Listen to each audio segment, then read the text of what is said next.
आपको देखें कि हमारे माशरे में शादी पे बाकी मामला तो छोड़ दें आप, शादी करने के बाद हमारे घरों में जो औलाद अगर नहीं पैदा होती, हम लोग किस तरह के टोटके इस्तेमाल करते हैं। हम लोग पीरों फ़कीरों के पास जाते हैं और फिर जाके हमें अगर औलाद मिल ही जाती है, तो हम इस बात पे एक्सेप्ट कर सकते हैं कि अल्लाह ताला हमें कहे कि ऐ बंदे, अपनी औलाद को और अपनी बीवी को अपने साथ ले और किसी दूर जंगल में जाकर इनको छोड़कर वापस आ जा। हम लोग इस बात को एक्सेप्ट कर सकते हैं? हमें वो मुश्किलात आई ही नहीं जो पहली उम्मतों पर है कि अल्लाह के नबी सल्लल्लाहु अलैहि वसल्लम को हज़रत इब्राहीम अलैहिस्सलाम के दीन पर चलने का हुक्म दिया गया है कि ऐ नबी वसल्लम, आप भी इब्राहीम अलैहिस्सलाम के दीन पर चलें। अब हज़रत इब्राहीम अलैहिस्सलाम कौन है? हज़रत इब्राहीम अलैहिस्सलाम जब वो बड़े हुए तो उन्होंने अपने बाप से कहा कि ए अब्बा जान, आप किसकी इबादत कर रहे हैं? तो अब्बा जी ने कहा कि बेटा, हम लोग तो बुतों की पूजा करते हैं। और बाप कौन है? बाप भी मुशरिक है, काफिर है। बाप जो है वो बुतों की तिजारत करने वाला, बुतों को बनाने वाला, बुतों को फरोख्त करने वाला, बुतों का कारोबार करने वाला, अपने वक्त का सबसे बड़ा जो मुश्किल और काफिर है हज़रत इब्राहीम अलैहिस्सलाम के वो बाप हैं।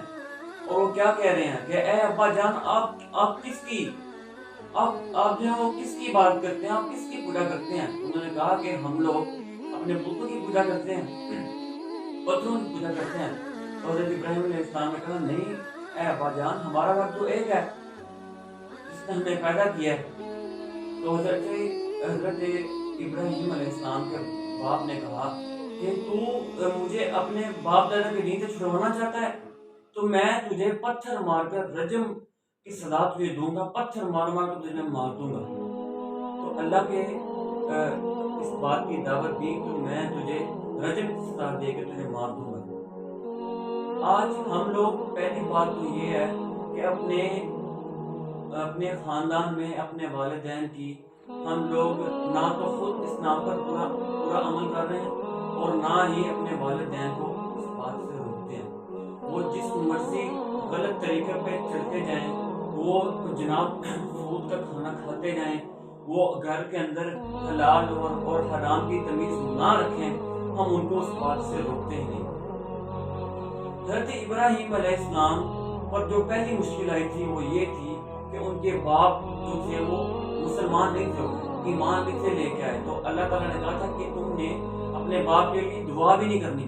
हज़रत इब्राहीम अलैहिस्सलाम अपने बाप के पास होके वापस जाने लगे। तो उन्होंने कहा कि ए अब्बा, मैं आपके लिए दुआ ज़रूर करूँगा और इंशाल्लाह मैं आपके लिए दुआ करता रहूँगा। अल्लाह ताला ने ऊपर से वही नाज़िल कर दी कि ए इब्राहीम, आप अपने बाप के लिए दुआ भी नहीं कर सकते क्योंकि वो मुशरिक है, वो ईमान नहीं लेके आए। आप सोचें कि आपका बाप आपके सामने दोज़ख में जा रहा है और आपने इस्लाम के लिए, अल्लाह ताला के लिए इतनी ज़्यादा कुर्बानियाँ दी हैं और फिर अल्लाह ताला आपसे कह रहा है कि आपने अपने बाप की भी दुआ तक भी नहीं करनी। हज़रत इब्राहीम अलैहिस्सलाम पर ये पहली मुश्किल आई थी। और दूसरी मुश्किल आप देखें कि आप में से कोई शख्स है, वो शादी करता है और उसकी कोई औलाद भी नहीं हुई और उसकी वो जिंदगी के आखिरी अय्याम में उसकी औलाद होती है, तो अल्लाह ताला इस बात का आर्डर देते हैं कि आप अपनी औलाद को और अपनी बीवी को लेके एक जंगल में, एक सहरा में, जहाँ पे ना खाने पीने का इंतजाम है, जहाँ पे ना कोई मखलूक है, सिर्फ क्या है कि एक दरख्त है खजूर का और एक मशीन है पानी भरकर, ताकि हज़रत इब्राहीम अलैहिस्सलाम ने रख दिया। और अल्लाह ताला के उस ऑर्डर को, उस हुक्म को मानते हुए अपने बेटे को, जो अपनी जिंदगी को उनको इतनी देर बाद मिला, अपनी शादी के इतनी देर बाद उनको मिला, अल्लाह ताला कह रहे हैं कि ऐ नबी, अपनी बीवी और बेटे को ले जाइए और जाकर सहरा में छोड़ दीजिए। आज हम इस बात में अपने वालिदैन की, हम लोग ना तो खुद इस नाम पर पूरा अमल कर रहे हैं और ना ही अपने वालिदैन को इस बात से रोकते हैं। वो जिस मर्जी गलत तरीके पे चलते जाएं, वो जनाब सूद का खाना खाते जाएं, وہ گھر کے اندر حلال اور حرام کی تمیز نہ رکھیں، ہم ان کو اس بات سے روکتے ہی نہیں۔ حضرت ابراہیم علیہ السلام پر جو پہلی مشکل آئی تھی وہ یہ تھی کہ ان کے باپ جو تھے وہ مسلمان نہیں تھے، ایمان نہیں تھے لے کے آئے، تو اللہ تعالیٰ نے کہا تھا کہ تم نے اپنے باپ کے لیے دعا بھی نہیں کرنی۔ حضرت ابراہیم علیہ السلام اپنے باپ کے پاس ہو کے واپس جانے لگے، تو انہوں نے کہا کہ اے ابا، میں آپ کے لیے دعا ضرور کروں گا اور انشاءاللہ میں آپ کے لیے دعا کرتا رہوں گا۔ اللہ تعالیٰ نے اوپر سے وحی نازل کر دی کہ اے ابراہیم، آپ اپنے باپ کے لیے دعا بھی نہیں کر سکتے کیونکہ وہ مشرک ہے، وہ ایمان نہیں لے کے آئے۔ آپ سوچیں کہ آپ کا باپ آپ کے سامنے دوزخ میں جا رہا ہے اور آپ نے اسلام کے لیے، اللہ تعالیٰ کے لیے اتنی زیادہ قربانیاں دی ہیں اور اپنے بیٹے اسماعیل علیہ السلام کو اللہ کی راہ میں قربان کر دیں۔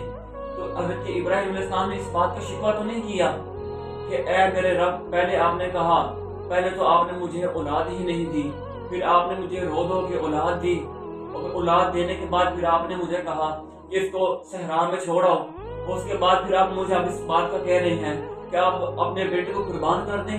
میں نے تو آپ کے لیے آپ کے راستے میں اتنی مشکلات کو جھیلا ہے، میں نے آپ کے لیے اتنی قربانیاں دی ہیں، آپ اب مجھے کہہ رہے ہیں کہ میرے اپنے بیٹے کو بھی قربان کر دیں۔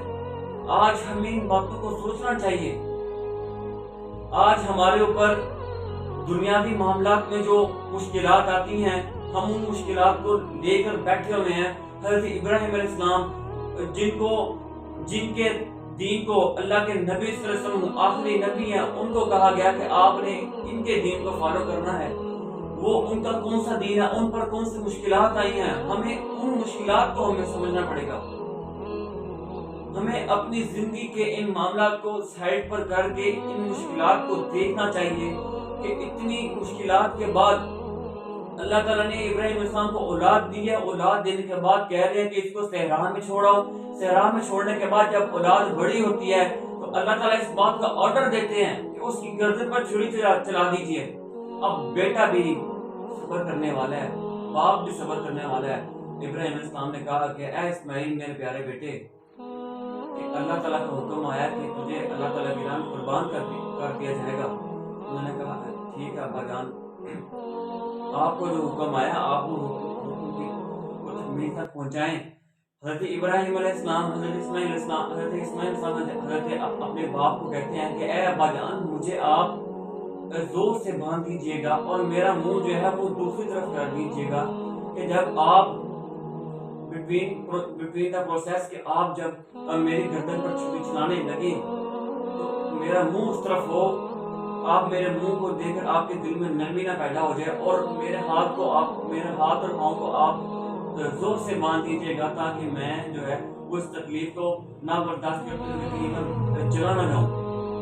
تو آج ہمیں یہ دیکھنا چاہیے کہ ہم لوگ کون سی مشکلات کو لے کر بیٹھے ہوئے ہیں کہ اللہ تعالیٰ جو ہے وہ ہماری مشکلات کو حل ہی نہیں کر رہے، ہماری زندگی میں آسانیاں ہی نہیں، ہمارے کاروباری معاملات میں آسانیاں نہیں، ہمارے باقی معاملات میں آسانیاں نہیں، ہمارے روزمرہ زندگی میں آسانیاں نہیں۔ روز یہ محاورہ بولا جاتا ہے کہ لائف بڑی ڈسٹرب ہے۔ ہمیں یہ پوچھنا چاہیے، ہمیں یہ سوچنا چاہیے کہ ہماری زندگی کیوں ڈسٹرب ہے، ہماری زندگی کیوں ڈسٹرب ہے۔